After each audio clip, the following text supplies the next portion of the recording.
Well, folks, I gotta tell you, super impressed. I've always been a fan of the Mac lineup. I purchased all of them except for the expensive ones, but this is important. Welcome to another video. It's your man Jay, and we're gonna talk about what Apple just did to the industry. I'm gonna say. Now, let's be clear here. I'm not pro Apple for everything, but I've always liked the Mac lineup, and I use the Macs to edit, which is why I got rid of my Mac Mini and got this iPad Pro 2020 because it was more powerful.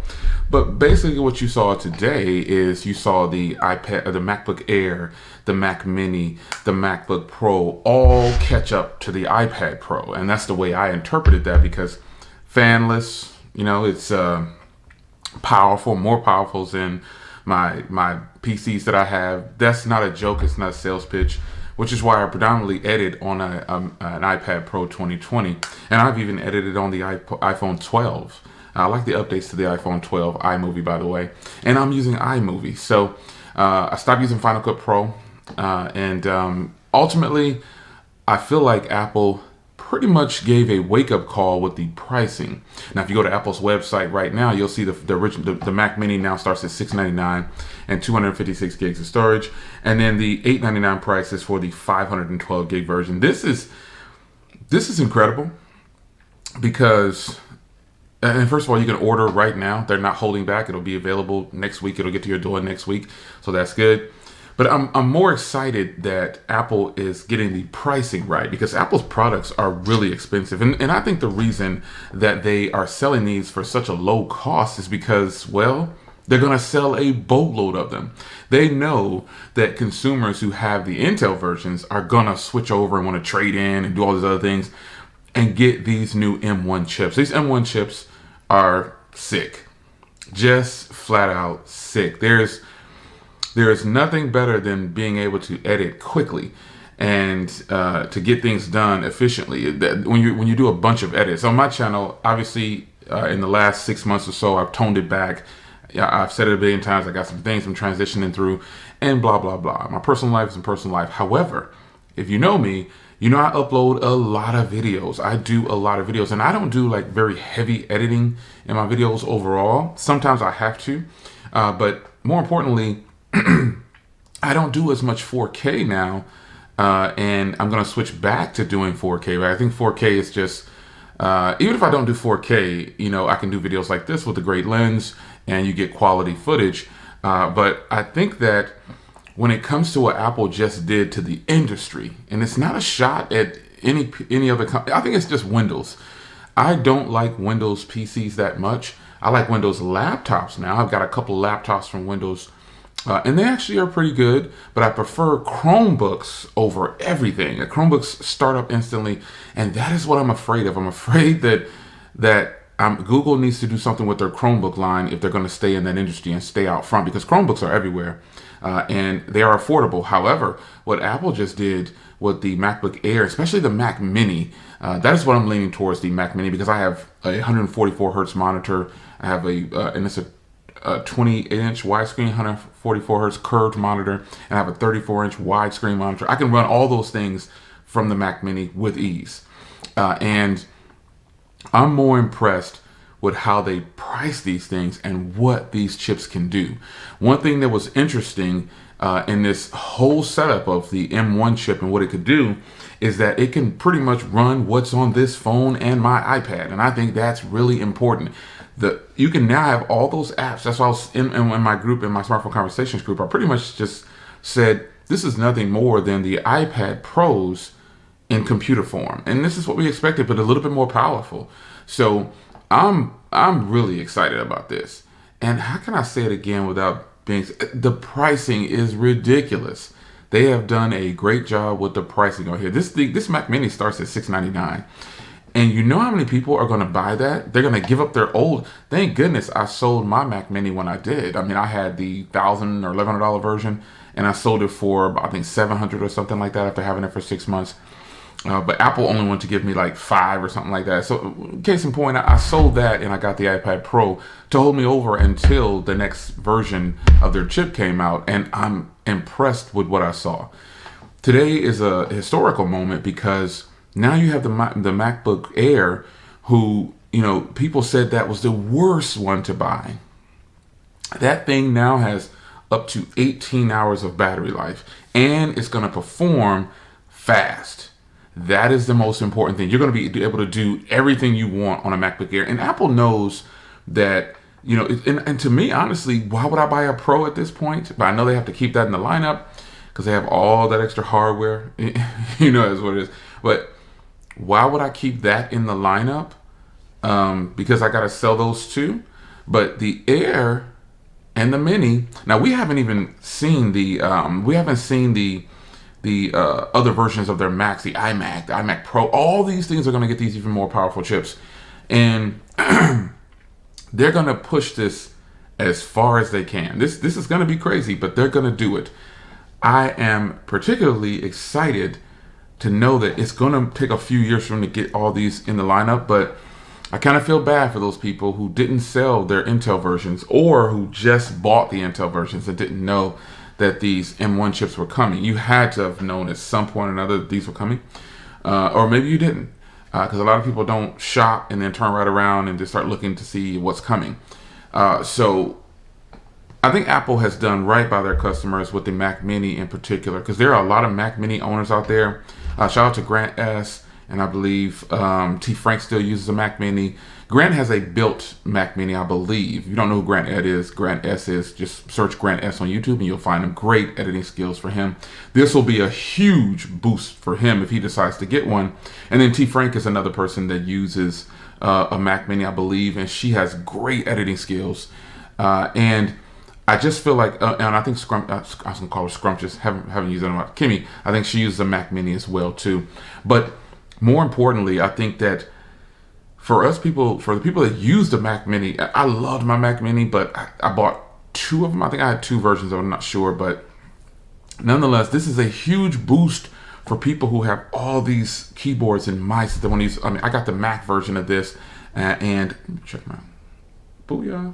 I got this. I got the Mac version of that, and also have the other first version of that. They're pretty much the same though. But I have purchased all these different things, and I would love to use them with my Mac Mini. I'm so glad that I sold my Mac Mini when I did and got the money that I got for it. Yes, I took a hit on pricing a little bit, but at the same time, that $300 loss that I took was worth it, because now, the money that the Mac Mini will bring, and I'll probably just grab a 256 gig. Why do I need the 512? I'm looking here, and they are the exact same. It's just $200 more for double the storage. I don't know why they do that. I don't see anything different in these two models, and that poor little Intel version sitting down there at the bottom for $980, $999, or $1,000, whatever it costs. It is not going to sell anymore, and they know this. Those are all going to go for warranty exchanges for the people whose Intels break, because no one. I just wouldn't recommend you. I could go up to the 512, but I don't see the purpose. There's nothing different in there, and these only have 8 gigs of memory, and they have the M1 chip with the 8-core CPU and the 8-core GPU, and it's just going to be flawless on the Mac Mini. Now, if you look at the MacBook Pro, didn't expect the MacBook Pro actually, but I think that the pricing on these, again, they're kind of high still. I think they started $12.99, but again, they just have. I don't understand the positioning, because you get 2 Thunderbolts and 4 USB ports. I don't understand the positioning of the memory upgrade on these, charging so much for the memory upgrade.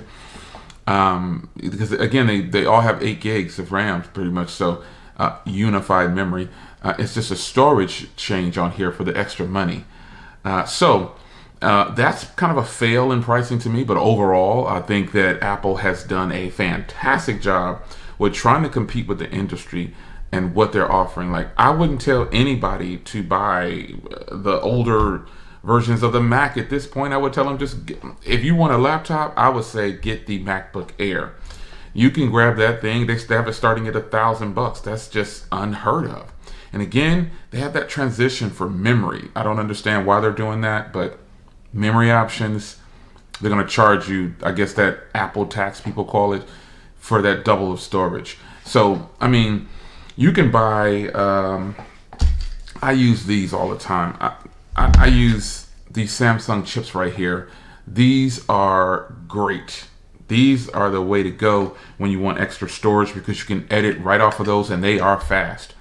So overall, man, wow. The laptop to get, I would definitely say, I mean, a 7-core GPU in the iPad Air.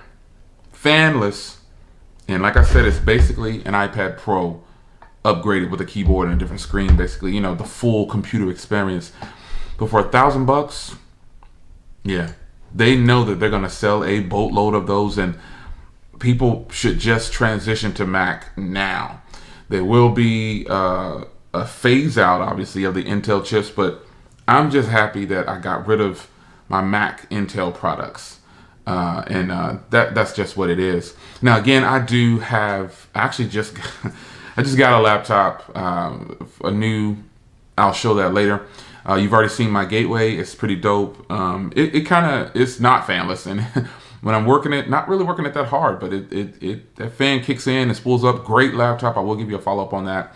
But I don't think I'll purchase a MacBook Air, because I actually have 5 laptops, and my main laptop is my Pixelbook Go.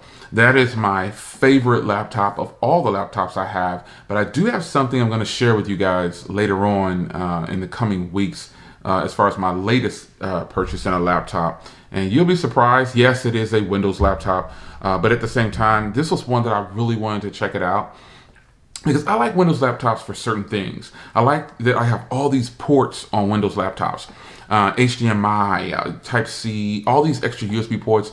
That's where Apple takes a hit with me.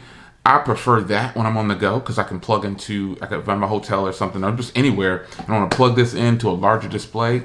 All I need is HDMI cable, because it has an HDMI port right on the back or the side or wherever it's positioned. And I think that is where Apple really should step their game up. But I know they're not going to do that with their laptops, because they're trying to get thin and portable. But nonetheless, it is here, man. This day was coming. The Apple event to me was fantastic. They did a Google. They got straight to the point, and then they got out of there. And I feel like this is the way events should be done going forward, regardless of the situation in the world is going on. I would prefer to watch events like this, because you get more. I like it. I like it better this way. You get to see the product after all this unnecessary cheering, and I don't need to hear all that. I just want to see the product in and out of there in 30 minutes. Get to it. Let's get it popping. So it's your man Jay.